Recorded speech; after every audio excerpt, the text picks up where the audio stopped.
Buenos días, hoy vamos a comentar el libro de Gabriel García Márquez, titulado 100 años de soledad.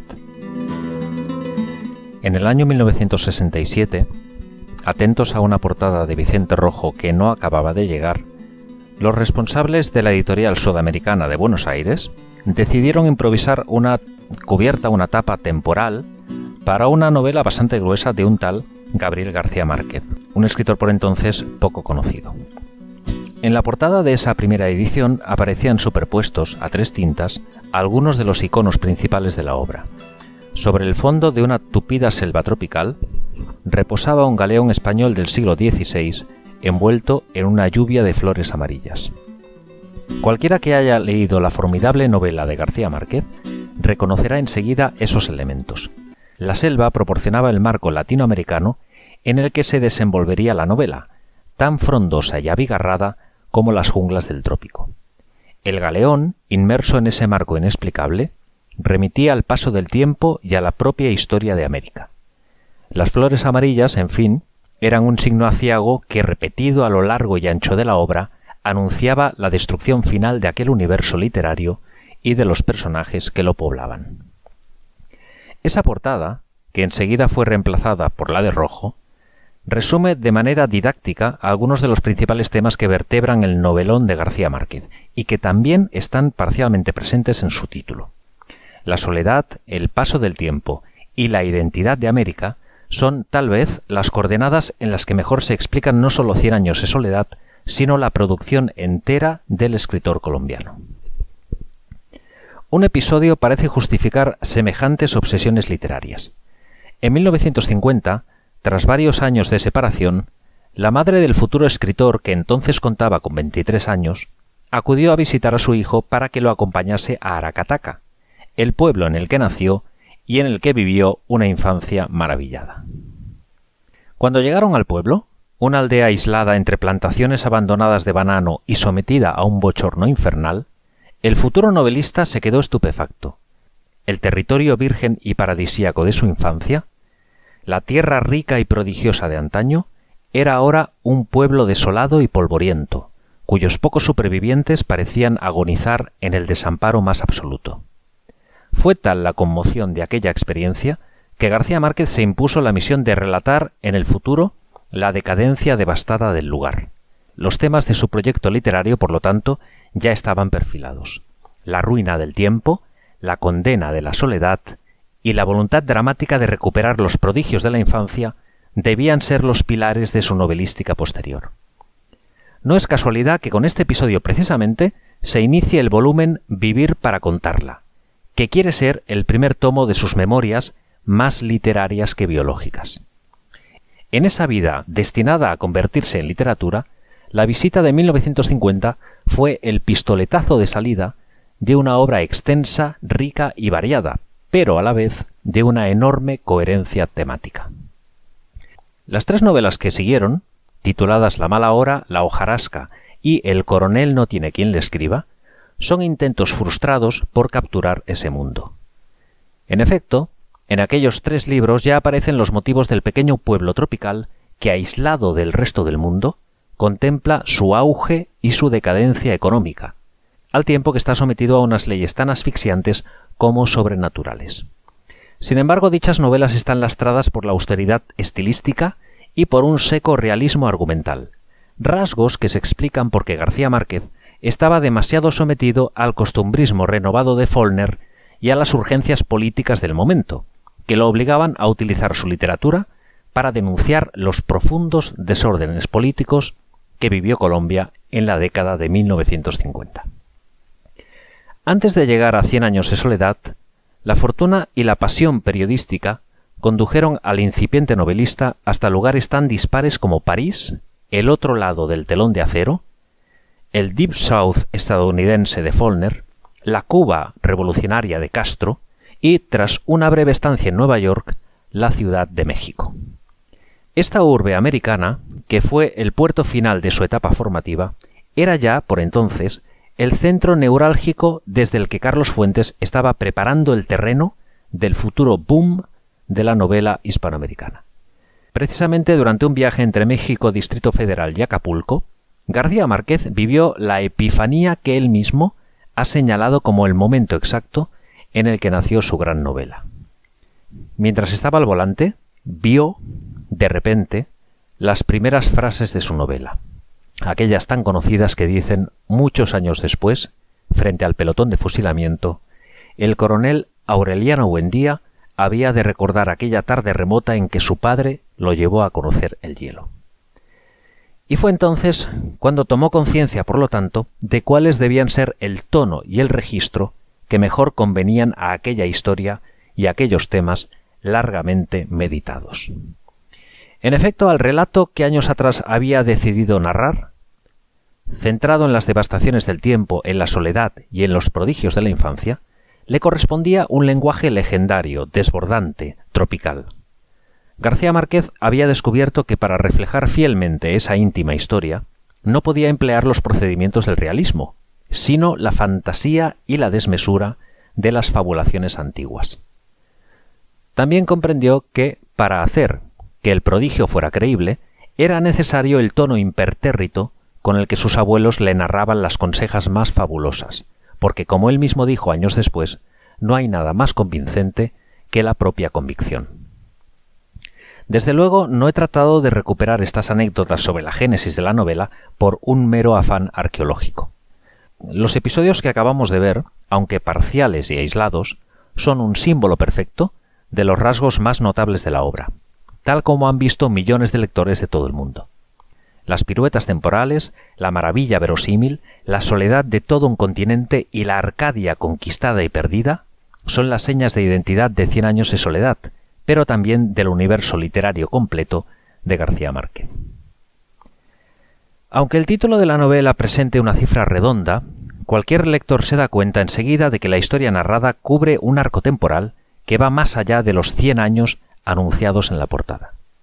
Macondo, que constituye una síntesis de Colombia y también de América, es sobre todo un territorio mítico porque resume las fases históricas que atraviesan todas las civilizaciones, según el esquema biológico establecido por Spengler, y condensa en particular la evolución de América entre 1492 y mediados del siglo XX. Tras su fundación y su génesis edénica, Macondo ingresa en la historia colonial mediante la llegada de las instituciones estatales, el cura, el alcalde y el corregidor. Padece las guerras civiles decimonónicas entre liberales y conservadores. Cae víctima del colonialismo comercial estadounidense. Y tras una etapa de obscena prosperidad, inicia su decadencia hasta que desaparece devorado por la misma naturaleza que hubo que domesticar para su fundación. A diferencia de lo propugnado por Spengler, sin embargo, Macondo no tiene posibilidad alguna de renacimiento, porque emergió gracias a la invención y los sueños, y con ellos desaparece, y porque la ficción mítica se esfuma como un espejismo cuando el lector cierra la última página de la novela.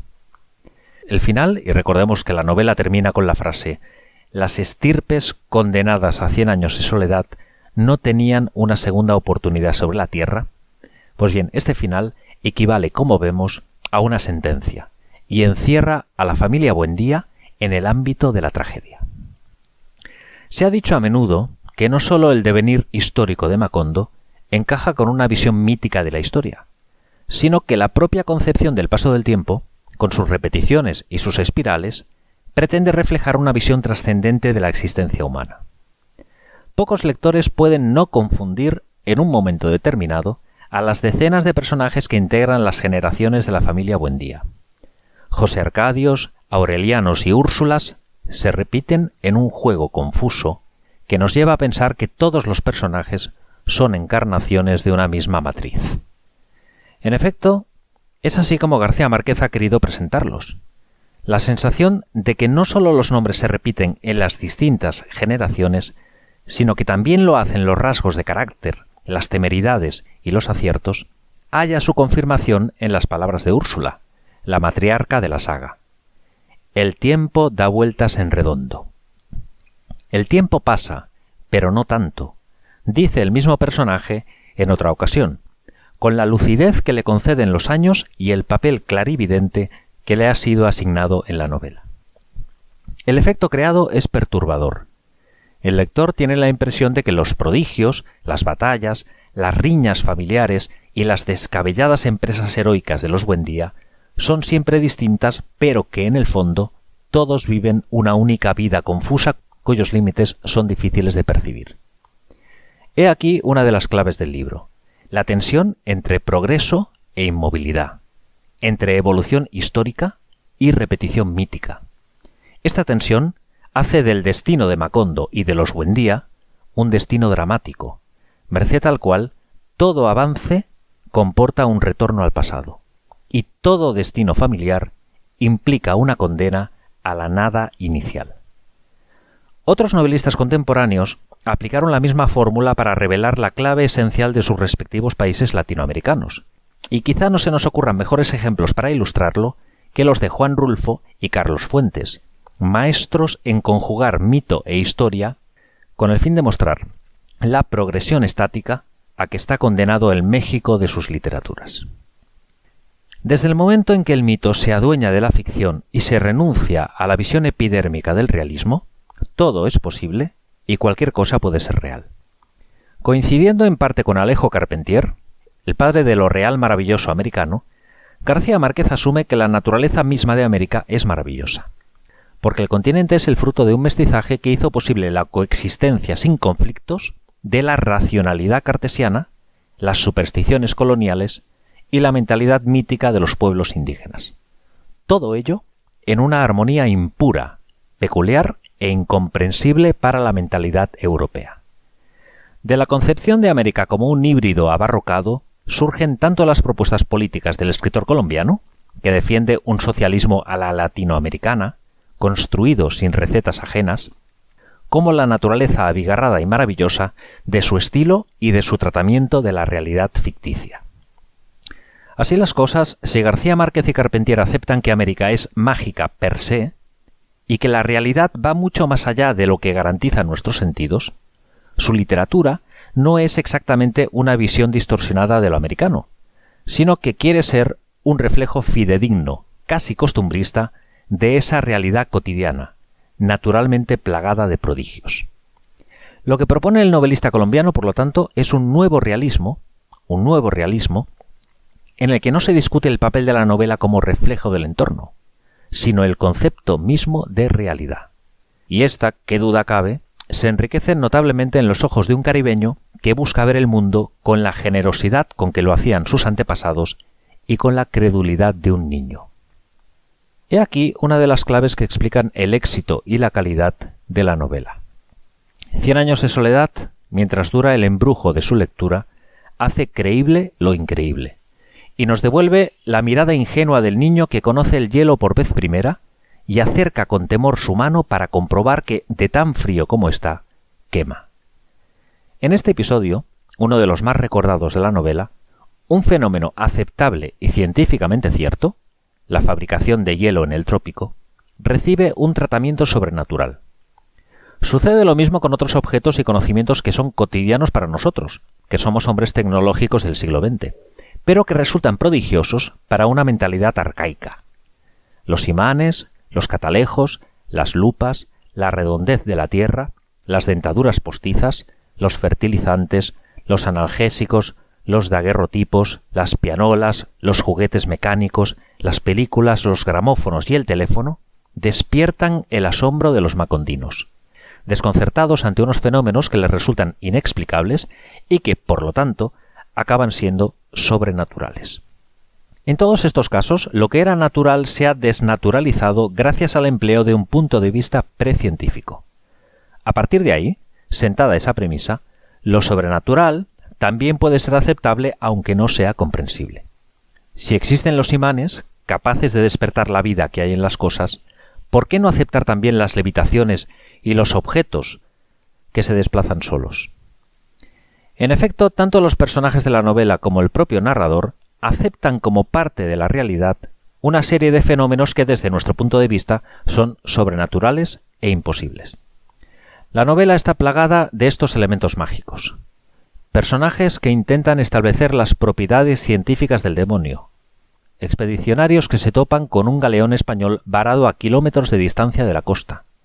niños que lloran en el vientre materno y nacen con los ojos abiertos, hombres y mujeres capaces de predecir el futuro, muertos que siguen viviendo junto a los vivos, olores que se adhieren a la piel y a las paredes, alfombras voladoras, hombres convertidos en víboras, objetos de una pesadez imposible, aguas que hierven sin fuego, almendros eternos, niñas que comen tierra, epidemias de insomnio y de olvido, etcétera, etcétera.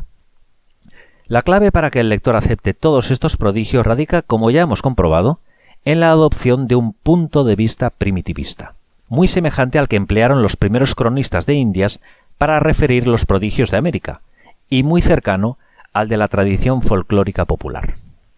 Tomemos como ejemplo el milagro del padre Nicanor Reina, párroco de Macondo.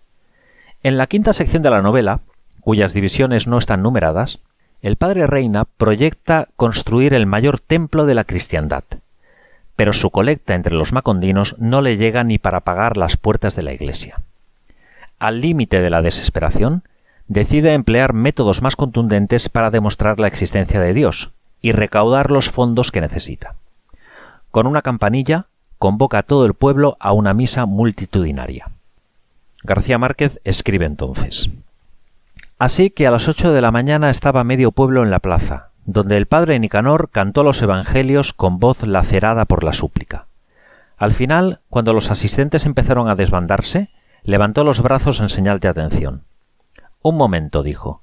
Ahora vamos a presenciar una prueba irrebatible del infinito poder de Dios. El muchacho que había ayudado a misa le llevó una taza de chocolate espeso y humeante que él se tomó sin respirar. Luego se limpió los labios con un pañuelo que sacó de la manga, extendió los brazos y cerró los ojos.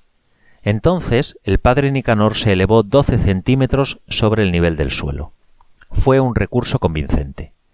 Anduvo varios días por entre las casas, repitiendo la prueba de la levitación mediante el estímulo del chocolate, mientras el monaguillo recogía tanto dinero en el talego que en menos de un mes emprendió la construcción del templo.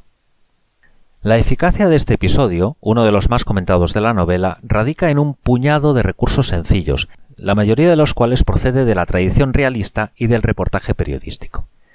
En primer lugar, García Márquez manipula con astucia la ley de la causalidad, eje de la literatura realista, según la cual a una causa debe corresponderle un efecto lógico.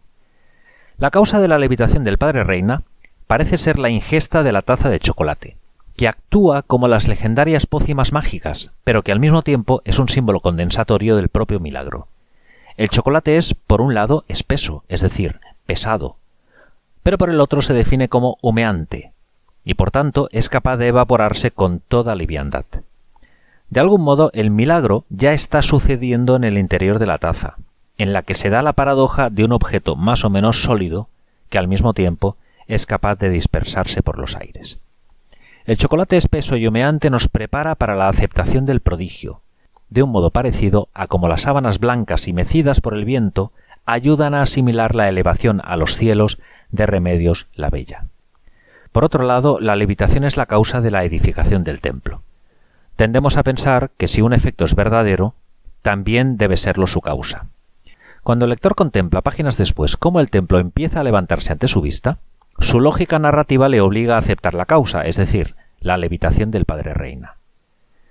En segundo lugar, el detalle innecesario de los 12 centímetros convierte lo milagroso, que por naturaleza es indefinido, en un hecho preciso y contribuye a su verosimilitud. Finalmente, tanto el narrador como los personajes aceptan el hecho sobrenatural como un acontecimiento que, por repetido, acaba siendo trivial y cotidiano. La simbología, como vemos, el uso sagaz de la causalidad y el tono de la narración han hecho posible el milagro.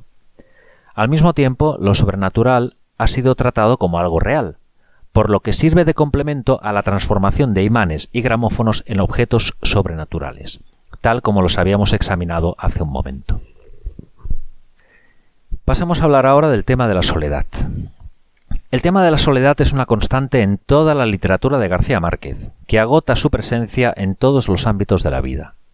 En El coronel no tiene quien le escriba, se nos ofrece un retrato de la soledad de un viejo militar, abandonado por el Estado y desolado por la muerte de su hijo. En La hojarasca y La mala hora asistimos a la crónica de un pueblo aislado del resto del mundo. En El amor en los tiempos del cólera se abordan los temas de la soledad en el amor y la soledad del amor. En El otoño del patriarca y El general en su laberinto, las historias de un viejo dictador y de Simón Bolívar son una crónica en profundidad acerca de la soledad del poder. Y en varios de sus 12 cuentos peregrinos, los personajes luchan contra el aislamiento, la soledad personal o la imposibilidad de comunicarse satisfactoriamente con los demás. 100 años de soledad, de un modo u otro, contiene en germen todas estas variaciones, porque en la soledad de Macondo y los Buendía están cifradas las variantes individuales y la soledad de un continente ninguneado por Europa y aislado del progreso occidental. En la novela que nos ocupa, la soledad es lo contrario de la solidaridad, como advirtió el propio García Márquez tiempo después de su publicación. Los Buendía buscan una y otra vez la comunión total con el otro, pero la búsqueda de ese absoluto suele derivar en un fracaso, porque esos mismos personajes acaban pensando más en sí mismos que en los demás. Este rasgo es una marca de identidad hereditaria con la que nacen todos los Buendía, como también son hereditarios los nombres repetidos de los personajes o la capacidad que tienen varias generaciones de ver el fantasma del brujo Melquíades.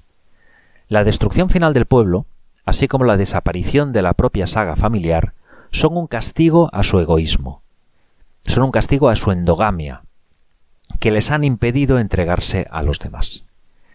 Incluso los personajes que parecen hallar la salvación por el amor, como Aureliano II y Petracotes, así como Aureliano Babilonia y Amaranta Úrsula, no hacen otra cosa que recluirse en su paraíso de la soledad compartida, es decir, en lo que el escritor colombiano ha definido como la soledad del amor. Las tendencias incestuosas de los Buendía están estrechamente relacionadas con su propensión al aislamiento. Desde que surge la familia, la prohibición del incesto sirve de hilo conductor de la novela, y todos saben que quien la infrinja recibirá por castigo un hijo con cola de cerdo. Los Buendía habían iniciado su andadura con la mediación del incesto, ya que José Arcadio y Úrsula eran primos hermanos. Y su historia se cerrará cuando la última pareja de hermanos, aunque ellos no saben que lo son, pugne por vivir su amor inocente entre las ruinas de Macondo. Entre ambos episodios extremos, el corazón de la novela ofrece un generoso abanico de las variadas tendencias incestuosas a las que los Buendía están condenados.